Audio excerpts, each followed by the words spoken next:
Comment les personnes influentes, les personnes charismatiques, les hommes riches, les personnalités disent non aux sollicitations des autres sans pourtant les vexer. Oui, on ne va pas se mentir, les personnes influentes, les personnes charismatiques, les hommes riches, les entrepreneurs sont les personnes les plus sollicitées au monde. Mais malheureusement, ils ne peuvent pas dire oui à tout le monde. Ils ne peuvent pas dire oui à toutes ces sollicitations, sinon ils vont finir par se retrouver avec 0 francs. Mais quelle stratégie ils utilisent pour dire non aux sollicitations sans pourtant vexer la personne qui demande? Dans cette vidéo, je vais vous parler de 6 manières de dire non que les personnalités influentes, que les hommes riches utilisent sans pourtant vexer la personne qui leur demande. Bienvenue à Global Influence and Leadership Academy. Ici, nous ne formons pas des suiveurs. Nous formons des leaders qui influencent, impactent et façonnent le monde. Si vous voulez vous imposer au travail, dans votre entreprise, dans vos associations ou organisations et devenir des leaders incontestés et incontestables, alors vous êtes exactement là où vous devez être. Car dans la vie, dans le monde des affaires et du pouvoir, tout est stratégie, influence et rapport de force. Alors devenez la voix qui dirige. Comment dire non sans blesser les autres? Comment dire non à une sollicitation sans pourtant que l'autre se sente humilié? Les personnalités les plus influentes, les hommes riches, utilisent 6 manières, 6 stratégies de dire non sans pourtant vexer l'autre. Et même la personne va se retourner satisfaite. Mais comment elles utilisent? Nous le savons tous, comme je l'ai dit tantôt, lorsque vous êtes riche, lorsque vous avez de l'argent, vous êtes sollicité. Chaque jour, ce sont des demandes, chaque jour, ce sont des sollicitations. Mais malheureusement, tu ne peux pas répondre oui à tout le monde. Tu n'as pas l'argent pour sauver tout le monde entier. Mais, pourtant, ces personnes continuent à dire non et continuent à être aimées. C'est pourquoi aujourd'hui, je vais vous parler de leur stratégie efficace et subtile qu'ils utilisent en longueur des journées. C'est parti. La première stratégie, c'est d'exprimer la gratitude envers la personne qui vous a sollicité. Oui, il faut d'abord le remercier. Lorsqu'une personne vient vous solliciter de l'argent ou bien d'un service, il faut d'abord le remercier. Je suis très honoré d'avoir pensé à ma modeste personne. Tu commences comme ça. Tu es très honoré qu'elle pense à ta modeste personne. Ou bien tu le remercies, merci sincèrement d'avoir pensé à moi. Le fait que tu me sollicites ces services, cela montre que tu m'accordes du respect, mais aussi de l'importance. Donc tu commences d'abord par la gratitude. Et lorsque tu commences par remercier l'autre, même si tu ne vas pas le faire après, n'est-ce pas? Cette personne va se sentir au moins respectée, cette personne va se sentir comprise et elle ne va pas se sentir rejetée. Vous comprenez la stratégie? La personne vient vers vous, vous savez que vous ne pouvez pas le faire, mais il faut d'abord la remercier d'avoir vous choisi vous. C'est extrêmement important. Après avoir remercié, maintenant, il faut dire malheureusement, je ne peux pas accéder à votre demande parce que vous donnez des raisons. Il faut aussi évoquer des raisons, n'est-ce pas? Même si cela ne veut pas dire c'est justifié, non, mais il faut simplement dire que vous ne pourrez pas honorer parce qu'il y a ça, il y a ça. Ça, c'est la première stratégie. Il faut d'abord exprimer votre gratitude envers le solliciteur. C'est extrêmement important. Lorsque vous faites ça, la personne va se retourner, pas vexée, pas blessée, mais au contraire satisfaite. On dit que la personne là, au moins, elle m'a écouté, elle m'a donné son temps. C'est extrêmement important. Ne banalisez pas ça. Deuxième stratégie pour dire non sans vexer l'autre, c'est être honnête, mais sans trop te justifier. Lorsque quelqu'un vient vers vous pour vous demander quelque chose, il ne faut pas trop rentrer dans les justifications. Je ne peux pas faire ça parce que ma mère est décédée, parce que l'enfant a bu de l'alcool, parce que je ne sais pas quoi. Il ne faut pas rentrer dans tout les... Plus vous justifiez trop, plus vous perdez de la crédibilité. Parce que l'autre va penser que vous êtes en train de le mentir. Il faut donner des raisons très simples, sans rentrer dans les détails. Bon, vous pouvez donner des raisons en fonction de la demande, en fonction de la sollicitation. C'est à vous de trouver ces raisons-là. Mais lorsque vous avez votre raison particulière, il ne faut pas rentrer trop dedans. Je vais vous donner un exemple. Disons que quelqu'un est venu vers vous pour vous solliciter pour que vous participiez à leurs événements. Cette personne vient avec une lettre d'invitation et tout cela, avec tout le respect possible. Disons que le problème, c'est parce que vous n'avez pas le temps. Ou bien vous avez un autre programme ailleurs. Il faut simplement commencer d'abord par la gratitude, comme je vous l'ai dit. Il faut d'abord le remercier pour l'intérêt accordé à votre personne. Et deuxièmement, il faut simplement dire que malheureusement, j'ai un autre programme le même jour dans tel lieu. Point. Il ne faut pas commencer à dire, il ne faut pas commencer à rentrer ici, à sortir. Non, non, non, non. Ça tue votre charisme. Trop de justifications tue le charisme et l'influence. Ça, c'est la deuxième stratégie. Il faut dire non avec des raisons très simples, sans justification aucune.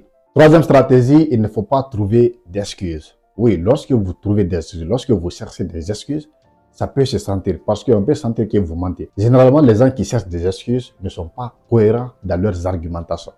Donc, lorsque quelqu'un vient vers vous pour vous demander quelque chose, ça peut être un service ou bien ça peut être de l'argent, peu importe. Il faut, n'est-ce pas, le dire la vérité. Même si la vérité sera difficile à entendre, il faut le dire. Mais il ne faut pas chercher d'excuses. Parce que beaucoup de personnes, surtout dans notre société, lorsqu'on leur sollicite quelque chose, elles vont commencer à trouver des excuses, à mentir, à chercher à fuir. Même si elles n'ont rien à faire, même si elles peuvent accéder à cette sollicitation, même si elles peuvent satisfaire cette demande, elles ne veulent pas. Ça, c'est de la méchanceté. Il ne faut pas trouver des excuses. Même si vous pouvez le faire et que vous ne voulez pas le faire, il faut le dire clairement. Si vous ne pouvez pas le faire, si vous ne pouvez pas le faire, il faut dire je ne me sens pas prêt à le faire ou bien je ne peux pas accéder à cette demande. Mais il ne faut pas commencer à marmailler, à rentrer par là, à trouver des excuses bidons pour juste vous débarrasser de l'autre. Ce n'est pas sain, ce n'est pas normal. Cela tue non seulement le respect des autres vis-à-vis de votre personne, mais aussi cela diminue votre influence et votre aura. Donc lorsque quelqu'un vient vers vous pour vous solliciter quelque chose, il ne faut pas trouver des excuses. Soit vous pouvez le faire, soit vous ne pouvez pas le faire. Mais on ne rentre pas à gauche et à droite pour chercher de se débarrasser de l'autre. Ce n'est pas bon. Quatrième stratégie, c'est de montrer de l'empathie et du respect. Oui, lorsque quelqu'un vient vous solliciter quelque chose, peut-être que généralement, vous savez, généralement, les gens ne sollicitent que lorsqu'ils sont dans les besoins, lorsqu'ils sont dans les souffrances, lorsqu'ils traversent des difficultés. Donc, lorsque quelqu'un vient vous présenter ses problèmes, ses difficultés, il faut d'abord montrer de l'empathie. Il faut te mettre à sa place. Il faut que cette personne se sente que vraiment tu ressens quelque chose pour lui. Tu ressens de la peine pour la personne. C'est d'abord important. Il faut montrer de l'humanisme. Lorsque cette personne se sent écoutée, se sent compris, bon, elle va comprendre au moins, tu as compris son problème, tu t'es mis à sa place. Peut-être que ce sont les moyens que tu n'as pas. Mais tu as compris au moins ce problème. Il y a ce côté humain-là en toi. Tu peux d'abord montrer de l'empathie. Tu dis, bon, je comprends ce que tu traverses. Vraiment, je suis désolé pour toi. J'espère que tu pourras te relever. Il faut d'abord formuler des choses que cette personne se sente compris, que tu te mets à sa place, que tu comprends sa douleur, sa peine. Et après cela, maintenant, tu peux dire malheureusement. Quand tu finis de reconnaître son problème, de te mettre à sa place, de l'exprimer, ton empathie, maintenant tu dis vraiment désolé, je ne peux pas accéder à cette demande parce que il faut aussi donner une justification. Encore une fois de plus. Les raisons très simples, pas trop de justification. Tu donnes une raison très simple, point barre. Même si vous n'aidez pas cette personne, le simple fait de vous mettre à sa place, le simple fait de le comprendre, de l'écouter, de montrer votre humanisme, il va partir satisfait, croyez-moi. Cinquième stratégie, il ne faut pas entretenir des flous, il ne faut pas donner de faux espoirs. Lorsque quelqu'un vient vers vous pour vous demander quelque chose, lorsque vous ne pouvez pas le faire, il faut dire clairement que je ne peux pas le faire. Il ne faut pas donner de faux espoirs. Bon, il ne faut pas dire, il faut aller et appelle-moi après. Vous savez, il y a des gens comme ça. Il faut dire, il faut me rappeler après, ou bien il faut venir après. Ils vont te donner des faux programmes. Quand tu l'appelles, ils ne décrochent pas. Quand tu viens chez eux, tu ne vas jamais les trouver là-bas. C'est juste pour pouvoir se débarrasser de toi dans l'instant présent là. Pour ne pas dire non. Parce que pourquoi elles ne disent pas non? Elles ont peur de ce que les autres vont dire. Elles ont peur de ce que les autres vont penser. Peut-être qu'elles ne veulent pas que les autres pensent qu'elles sont méchantes.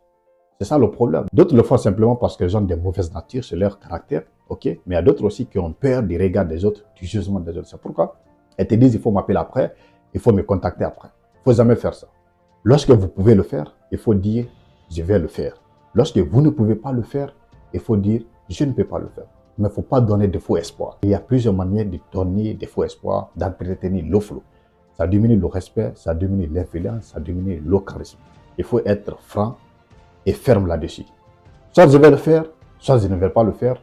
Point final. Sixième stratégie, c'est celle que moi j'aime le plus, c'est de proposer une autre alternative. C'est extrêmement important. Lorsque quelqu'un vient vers vous pour vous solliciter quelque chose, peut-être participer à leur conférence, pour le prêter de l'argent ou peu importe, si toi tu ne peux pas le faire, il faut proposer d'autres alternatives.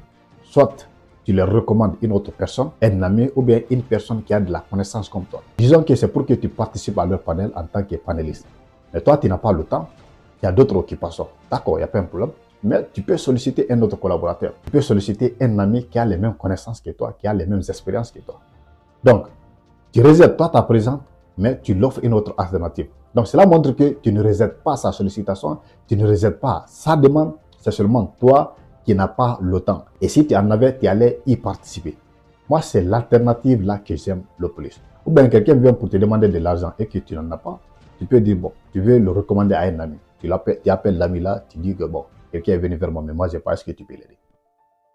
On te demande un service, toi, tu ne peux pas satisfaire le service, mais tu fais une recommandation.